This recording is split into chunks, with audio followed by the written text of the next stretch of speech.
Hey guys, good afternoon. So,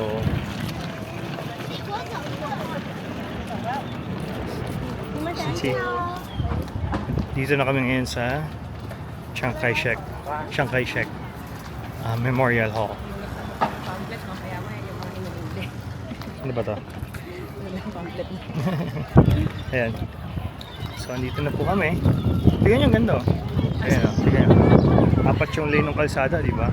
Ito ba yung Chiang Kai-shek? Sobrang ganda po talaga dito.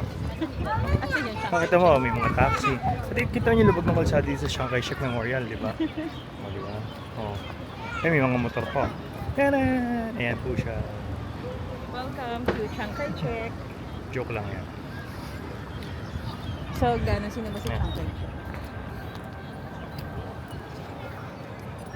Hindi ko alam pag kinuwento ko to kung makukwento ko ba ng tama. Pero, nagsimula ito nung bata siya. Mga 6 years old. Sa isang probinsya, sa China. Okay.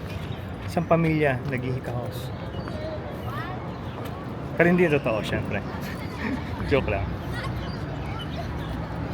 So si Chiang Kai-shek yung nag-lead sa mga tao ng Taiwanese nung panahon na nag-aaway yung China against communism and democracy. So nung natatalo yung democracy, pumunta sila lahat dito sa Taiwan. And establish nila yung Taiwan. Kaya si Chiang Kai-shek ang kanilang isa sa mga pinaka-importanteng person, madla. Person sa kasaysayan ng Taiwan. Ano yung... So technically, para siyang founder. Founder siya ng modern day Taiwan. So, makakompare ba natin siya sa Singapore? Sino sa Singapore? Si ano, hindi ako sabihin pangalan, bash niyo ako. Hindi na masabi ng maayos. Kung napapansin niyo, mahina ang energy ko ngayon kasi yung lakad namin kahapon, nag-alisyan kami. Tapos sa amin mag-alisyan, ahon. Tapos bago yung ahon, gumising kami ng alas 5 ng madaling araw. So, nag-wait kami ng bus. Ay puno na yung bus. Nakatayo ako sa bus, 2.5 hours. No, scratch that, 3 hours. Ako ang nakatayo sa bus. Ay, natas yung endurance mo. Tapos lakad. Alas 5 na kami lumabas ng Alishan eh. Eh yung sa Alishan, bobo ko, bumaba kami, simula kami sa baba. Kalain mo yun, sabi namin, madali ito, kasi pababa, madali pala mag-ikot dito, pababa. Yung pala, ang ginawa namin, bumaba kami bago kami umahon na mataas. Narinig niya yan kahapon tinatanong ko siya kung tama yung daan namin. Sabi niya oo daw. Ngayon niya lang inaamin yan. For the record, tama yung daan namin. Walang maling daan. Sige lang. Pwedeng ba taas, pwedeng pababa. Pero mas maganda sana kung pababa tayo. Yan yung tamang tanong.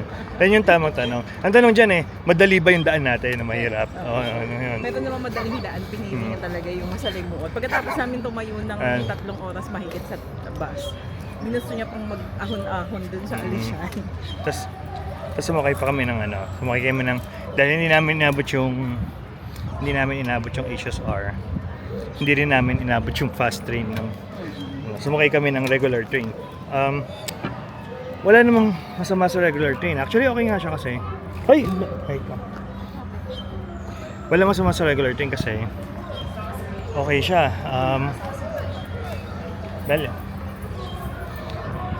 Yun nga lang, almost 6 to 7 hours kami bago kami nakarating ng Taipei galing Chiayi. So, hello. Chiang Kai-shek Memorial Hall, ito. Gising namin kanina, 9 o'clock na. Nakaalis na kami simula yung tour namin. 12 o'clock na. 11? 12. Ayan. Anyway. Ito guys, ito kami. Ang mahal ng mga pinuntahan namin yan. Nagsimula kami sa Longshan Temple. Tapos, kami yung street. Ay, yung street, alam niyo yun? Alam niyo ba yung street na yun?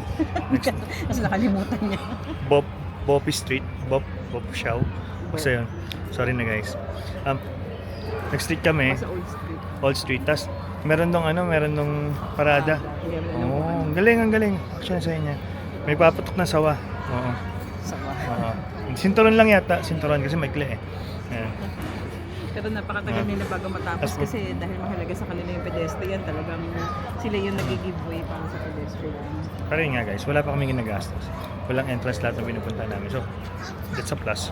Anyway, later na lang. Ang lane yung kamay ko. Bye.